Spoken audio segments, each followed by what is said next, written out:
The Assembly will hear an address by His Excellency Recep Tayyip Erdoğan, President of the Republic of Turkey. I request protocol to escort His Excellency and invite him to address the Assembly.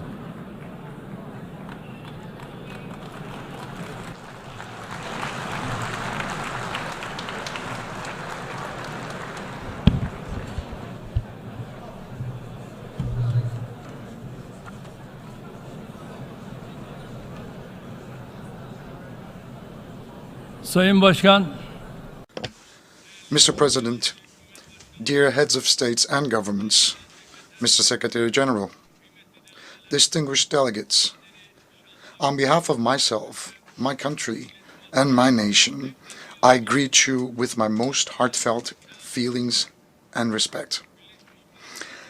I'm honored to have the opportunity to address the United Nations General Assembly once again today.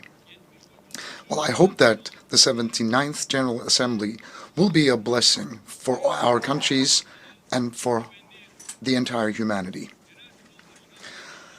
I would like to congratulate Mr. Francis on the completion of his term as President of the General Assembly and wish success to Mr. Young as he takes over. I would like to express here our pleasure to see the representative of our friend and brother Palestine in his rightful place among the member states as a result of long struggles. I hope that this historic step will be the final turning point on the road leading to Palestine's membership to the United Nations. The international community and all of us in the human family must fulfill our obligation to the Palestinian people without further ado, that haven't done already. Distinguished guests, I know that there are certain crises that you're monitoring on TV, and those are the crises that we are going through every day, and we're trying to manage them. That's why today I'm not representing a country that is situated far away from tensions, but instead that is found at the very heart of tension and war. Some people will be critical of us, but despite that fact, today on the common rostrum of the human race, we will speak of the truth frankly and openly. Right now, the United Nations, under the roof of which we are found today, were established in the aftermath of the Second World War, in which millions of people have lost their lives to maintain international peace and security. With the establishment of the United Nations, expectations for global stability, peace, and justice were reborn, and hopes for peace were sprouted again. To put it bluntly, unfortunately, in the last few years, the United Nations has failed to fulfill its founding mission and has gradually become a dysfunctional structure. The world is bigger than five is my motto, it's my credo, and this credo represents our common values, and we need those values more than ever in this day and age. International justice cannot be left in the will of five privileged member states of the Security Council. And the most dramatic example to that is the war, the massacre that has been going on in Gaza for the last 350 days. And since October 7, 41,000 Palestinians have been killed in the continuous Israeli attacks. 41,000 lives, 41,000 people, mostly children and women, were ruthlessly taken away. And no one knows where more than 10,000 people are, most of which are children. And likewise, 100,000 people were injured, maimed, or they lost their limbs. 172 journalists were killed while trying to do their job under very difficult circumstances. and more than 500 medics have been killed while they were trying to save lives. Humanitarian aid workers and the United Nations personnel who came to the rescue of the people of Gaza who were struggling with hunger and thirst were killed. More than 215 United Nations personnel. They hit marketplaces, tents, and camps where the refugees were sheltered. They hit 820 mosques and 3 churches that shouldn't have been touched even in war. And they deliberately hit dozens of hospitals, hundreds of schools, more than 130 ambulances carrying patients. They shredded the Charter of the United Nations from the rostrum of the United Nations and shamelessly challenged the whole world, who are people of conscience, from this very rostrum. They challenged them. My friends, leaked images from Israel's prisons, which it has turned into concentration camps, clearly show what kind of barbarianism we are facing. As a result of Israeli attacks, Gaza has become the world's largest cemetery for women and children. More than 17,000 children were targeted by Israeli bullets and bombs. Hind Recep was only 6 years old. He and his family were seeking safety when their car was hit by Israeli forces. He lost everything. He lost his mother, father, siblings, cousins. He lost all the hopes he had packed, and only he survived. He waited desperately for rescue for 12 days. Will you come to take me? I'm fearful. Was waiting for a helping hand to reach out to him for 12 days.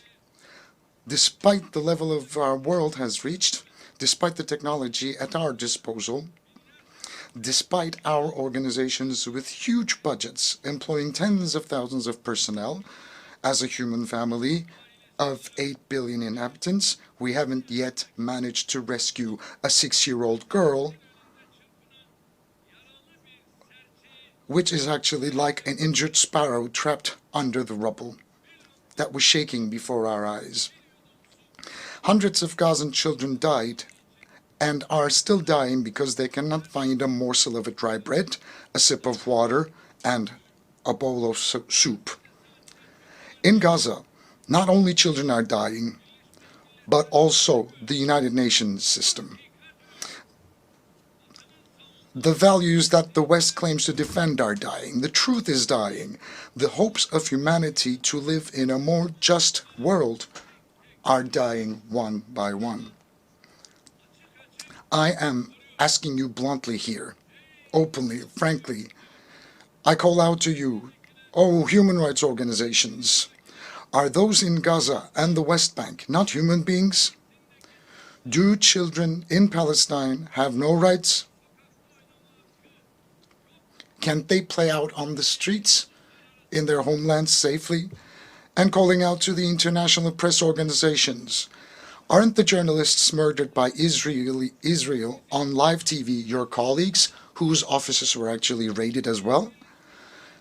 I call out to United Nations Security Council. What are you waiting for to prevent the genocide in Gaza, to put a stop to this cruelty, this barbarianism? What are you waiting for to stop Netanyahu and his network,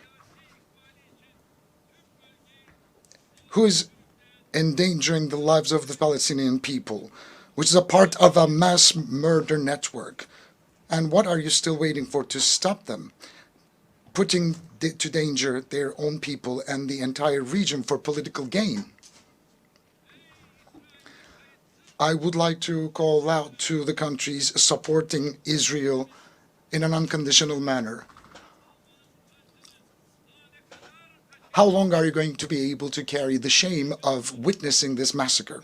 Dear friends, while children are dying in Gaza, in Ramallah, in Lebanon, while babies are dying in incubators, unfortunately, the international community has given a very bad test and failed in a big way. What's happening in Palestine, look, is a sign of a great moral collapse.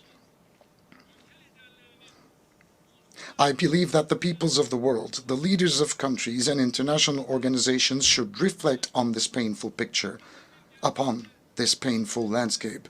And I would like to state very clearly and loudly here, the Israeli government, disregarding basic human rights, trampling on international law at every opportunity, is practicing ethnic cleansing, a clear genocide against a nation, a people, and occupying their lands step by step. Palestinians, whose freedom, independence, and most basic rights have been usurped, are rightfully exercising their legitimate rights of resistance against this occupation and ethnic cleansing. The just resistance of the Palestinian people against the occupiers of their land is too noble. It's honorable and legitimate to be called illegitimate. It's heroic and it's noble.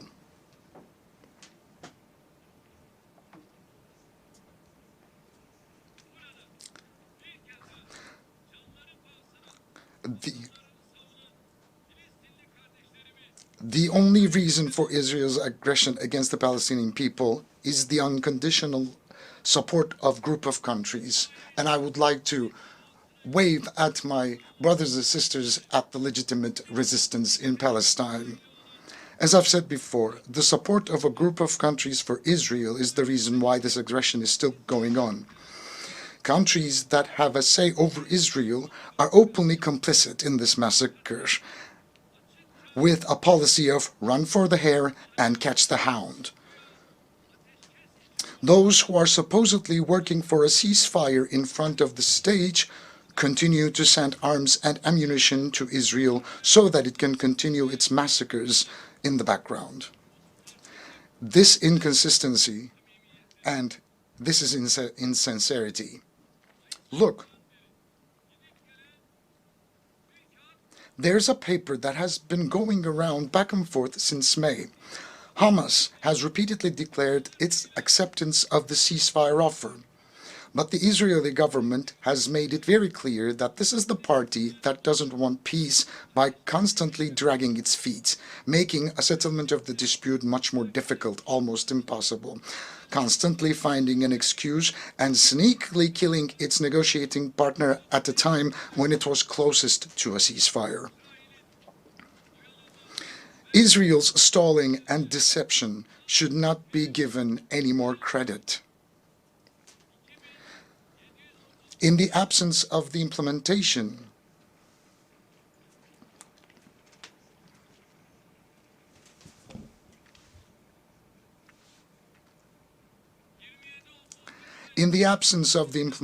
of UN Security Council Resolution number 2735, coercive measures against Israel should be put on the agenda. Israel's behavior has once again demonstrated that it is imperative for the international community to develop a protection mechanism for Palestinian civilians. 70 years ago, just as Hitler was stopped by an alliance of humanity, Netanyahu and his murder network must be stopped by an alliance of humanity.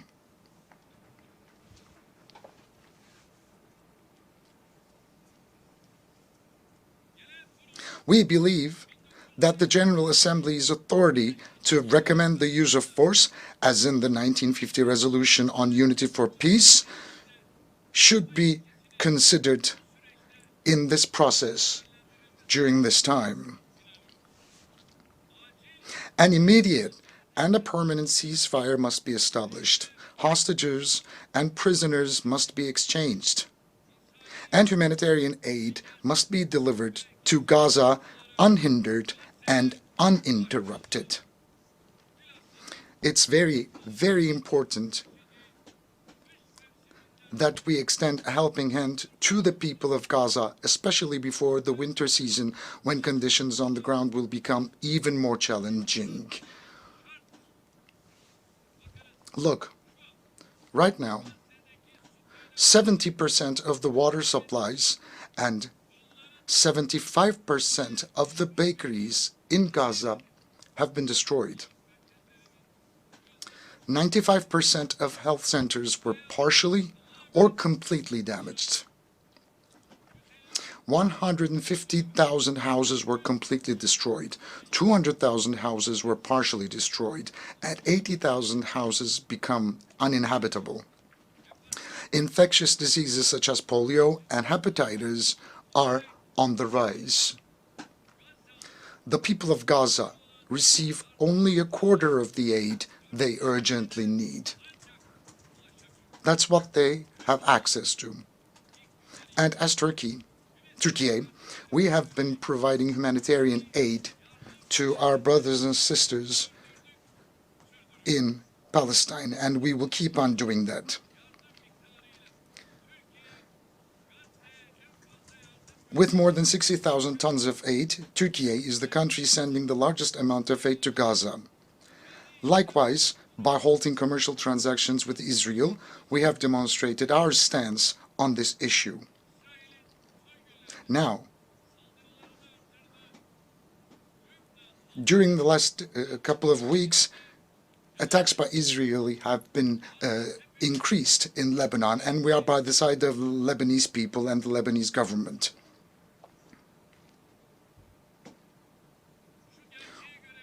We can see this truth for what it is. Those who murdered 41,000 people cannot rest until those who gave the orders, pulled the trigger, and dropped the bombs are held accountable for their crimes. We will not heave a sigh of relief. Our conscience will not go silent. The bill for the billions of dollars of damage caused in the cities that have been destroyed, wrecked, and reduced to rubble must and will be compensated by the perpetrators. We support the case brought by the Republic of South Africa at the International Court of Justice to ensure that Israel's crimes do not go unpunished. We will take every step necessary for justice to be served in the case for which we have applied as an intervener or as a party.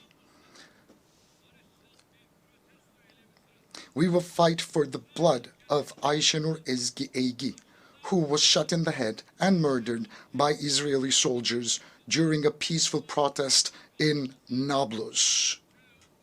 And we will fight in all legal remedies, and we will keep on doing that.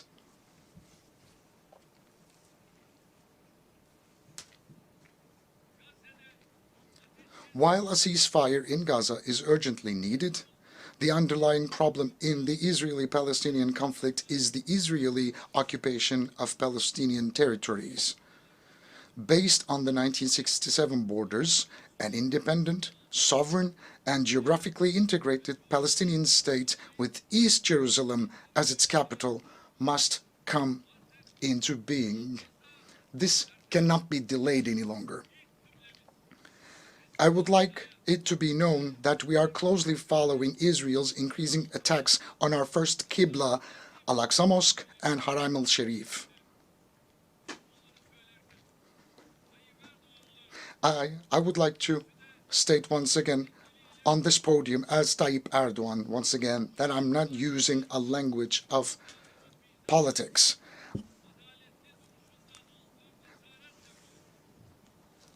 I am encouraged by our ancestors who have always stood by the side of the victims honorably and nobly. We are a nation that has been on the side of the oppressed and against the oppressors and oppression throughout history. We are such a nation. We welcomed Jews fleeing the Inquisition 500 years ago and Jews fleeing Hitler's concentration camps. We opened our arms wide. We, as a country and a nation, I'll be very clear to say that we have no animosity or hostility towards the people of Israel. We oppose anti-Semitism in the same way we oppose the targeting of Muslims just because of their faith.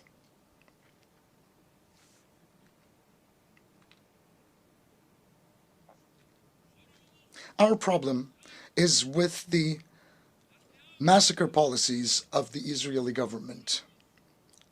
Our problem is with the oppressor and the oppression, just as it was 5 centuries ago. Everybody should know about this. We will always speak of the truth and speak of what's right and what's fair. Even if some people will be uncomfortable, we will continue to shout out the truth and stand by the righteous and boldly say that we will speak of what we know is right, even though it will hurt some people.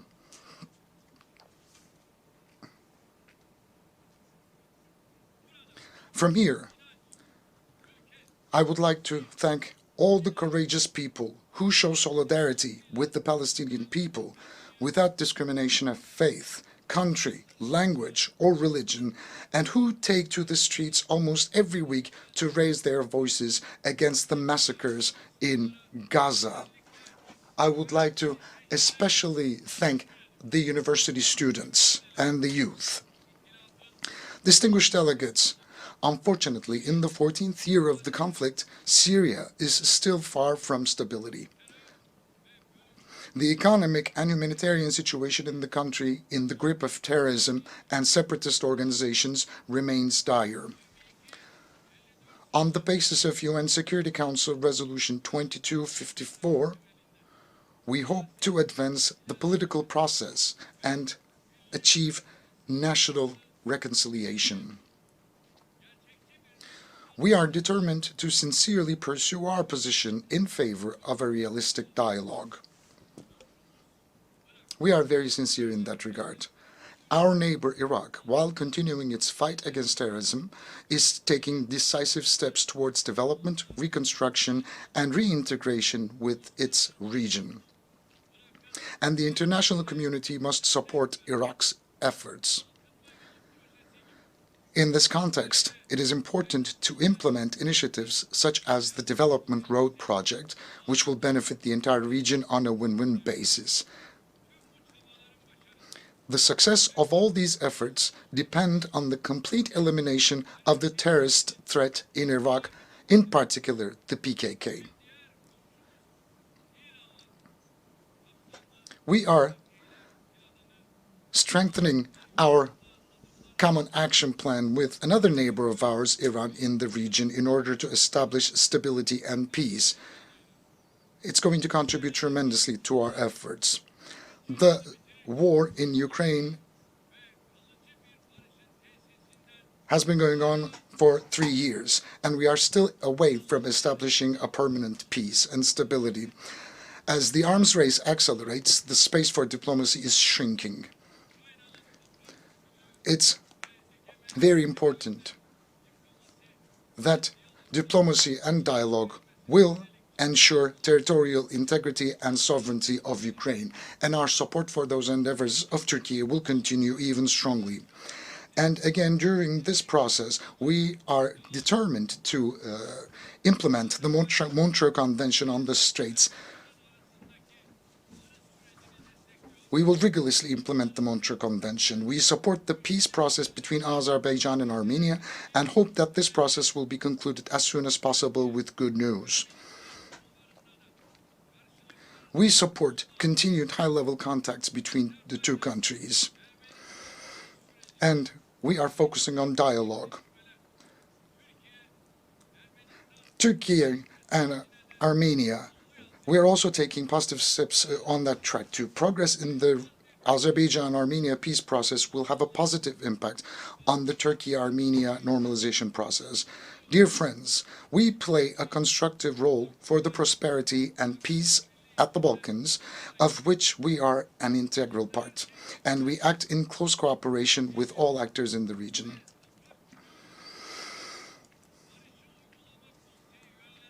As a member of the Steering Committee for Peace Implementation Council, we emphasize the importance of the sovereignty, political unity, and territorial integrity of Bosnia and Herzegovina on every platform, and continue our contribution to Operation EUFOR Altea.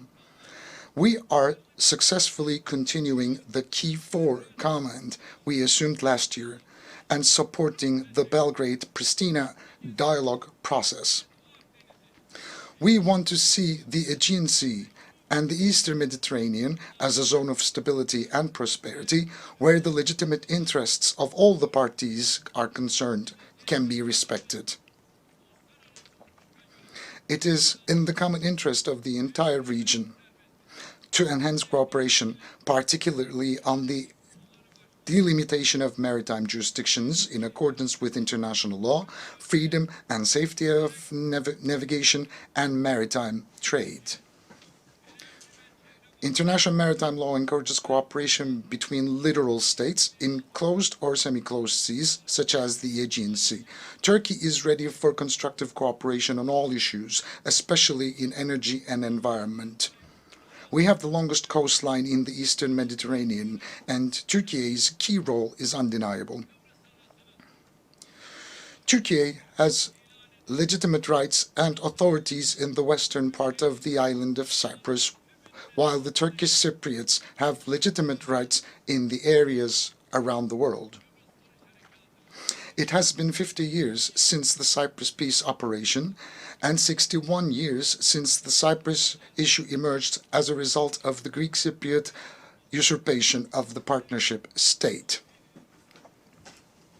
From that day until today, peace and tranquility have prevailed on the island. It was always the Turkish Cypriots and Turkey who put forth the sincere will to bring about a just, lasting, and sustainable solution to the Cyprus issue. The federation model is now completely outdated, and we fully support the vision of a two-state solution with two different nations put forward by the Turkish Republic of Northern Cyprus. The sovereign, equality, and equal international status of the Turkish Cypriots, which are the vested rights of the Turkish Cypriots, must be re-registered and the isolation must end. Today, I once again invite the international community to recognize the Turkish Republic of Northern Cyprus and to establish diplomatic, political, and economic relations. We actively support the stabilization of Libya and the preservation of the unity and integrity of the country. We call on all states to sincerely stand by Libya at this very sensitive time and contribute to building trust between the parties. We must do more to end the conflict in Sudan. We all have a responsibility to deliver humanitarian assistance to the millions of Sudanese people displaced by the conflict. With its young and dynamic population, rich natural resources, and vast fertile lands, Africa has enormous potential. Based on the principles of equal partnership and mutual respect, hand in hand with the peoples of Africa, we support the continent's efforts for peace, stability, and development. We will continue to stand in full solidarity with our African brothers and sisters. As part of our initiatives, we are strengthening our deep-rooted ties with Asia. We are deepening our engagement with our partner regional organizations such as ASEAN, the Shanghai Cooperation Organization, and the Pacific Islands Forum. We keep our will to develop our relations with BRICS, which brings together emerging economies alive. We share a deep-rooted history with the countries of Central Asia, and we are further strengthening our cooperation on bilateral and multilateral grounds. Our Organization of Turkic States is gradually turning into a center of attraction. The organization is becoming an exemplary model of cooperation with the contributions of observer members Hungary and the Turkish Republic of Northern Cyprus. We will further strengthen our unity and our togetherness as the Turkic world. And within the framework of respect for China's sovereignty and territorial integrity, we are in close dialogue with China to protect the fundamental rights and freedoms of Uyghur Turks, with whom we have strong historical, cultural, and humanitarian ties. We endeavor to build on the friendly ties we have established with the countries in Latin America and the Caribbean. Distinguished delegates, we must work together to address global injustice. The United Nations Sustainable Development Goals concept of leaving no one behind is a guiding principle for these efforts. As one of the largest aid donors relative to its gross domestic product, Turkey's development cooperation activities contribute to achieving the Sustainable Development Goals. We contribute to efforts to ensure fair, inclusive growth and development in all international platforms, especially the G20, of which we are a member. We approach technological breakthroughs not as a source of new injustice and conflicts, but as a source of a more prosperous future, such as AI. We believe that all nations should equally benefit from the transformative power of these breakthrough technologies. The United Nations Technology Bank for Least Developed Countries, which we are hosting, is a concrete manifestation of our efforts in this direction. But unfortunately, the cyber terror attacks that took place in Lebanon last week show us once again how deadly these technologies can be used as weapons. I approach the climate change issue from that same perspective. No country can tackle emission reductions and climate change adaptation alone. The most important issues for developing countries are financing, technology transfer, and capacity building. I sincerely believe that the COP29 climate summit in Baku will contribute to the solution of these issues.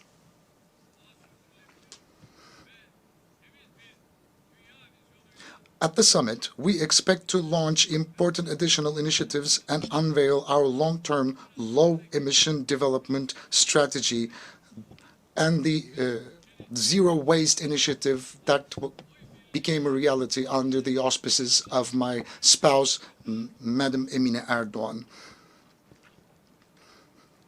And with mutual agreements, we have taken our domestic affairs and initiatives to international agendas. I would like to ask everybody to support our endeavors in that regard. We see Islamophobia, xenophobia, and racism creeping over the world like a poison ivy. We can see that every week attacks are taking place upon our mosques and our holy book of Quran. In the middle of Europe, people's homes are set on fire and lives are taken because of their ethnic and religious affiliation. Their lives are taken away from them and their fundamental rights are being suspended. And nobody can ignore this growing danger any longer. On March 15th, 2024, we expect a special envoy to combat Islamophobia to be appointed at the United Nations as soon as possible, as envisaged in the draft resolution adopted on March the 15th.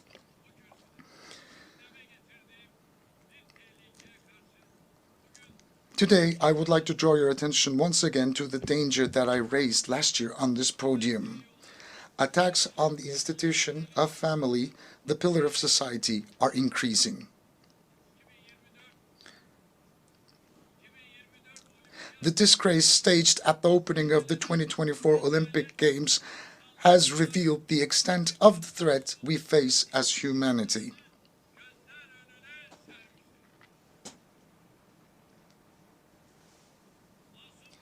A sporting event watched by innocent children and hundreds of millions of people of all ages and beliefs has been used as a tool for a sexist propaganda. It was actually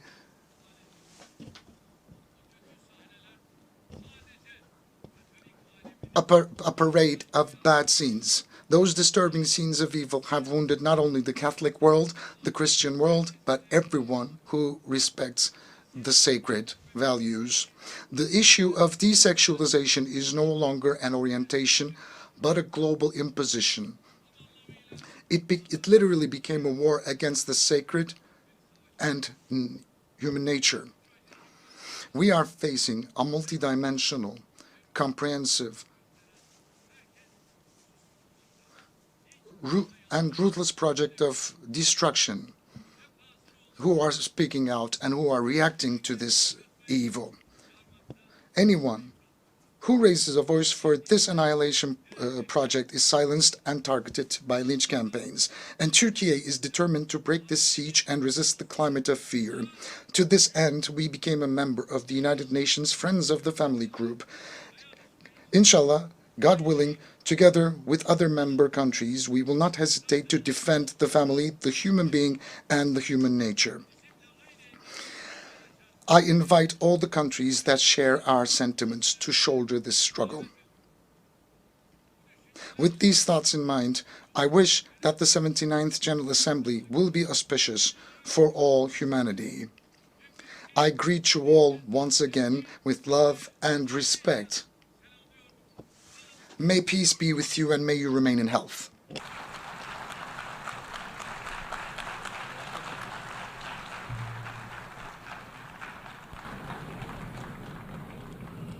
On behalf of the Assembly, I wish to thank the President of the Republic of Turkey,